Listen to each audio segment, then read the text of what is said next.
দুই নম্বর কারণ হলো, এক নম্বর কারণ সবাই সবসময় যেন প্রস্তুতি নিয়ে থাকে। দুই নম্বর কারণ হলো, আল্লাহ যদি মানুষকে জানায় দেয় তোমার মরণ হবে 2026 সালে, তাহলে এই মানুষগুলো জানে ভালো করে আমার আল্লাহ রহমান, আমার আল্লাহ রাহিম, আমার আল্লাহ গফফার।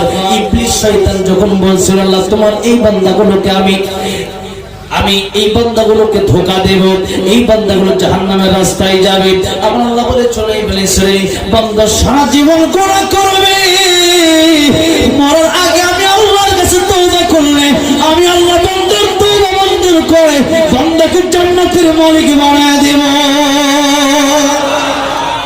এই কথা তো সবাই জানে, আমার আল্লাহ রহমান, আমার আল্লাহ রহিম, আমার আল্লাহ গফফার, এই কথা সবাই ভালো করে জানে। এই জন্য এই মানুষগুলো ইবাদত করবে না। 25 সালে যদি মৃত্যু হয় 24 সাল পর্যন্ত গুনাহ করবে, 25 সালে মসজিদে ঢুকবে আর বের হবে না। ঠিক না বেটি? 25 সালে মসজিদে ঢুকবে আর বের হবে না। এই 24 বছর যদি গুনাহ করে আর 25 সালে গিয়ে যদি মসজিদে ঢুকে, এই বরকতের মাধ্যমে জান্নাতে যাবে কেমনে?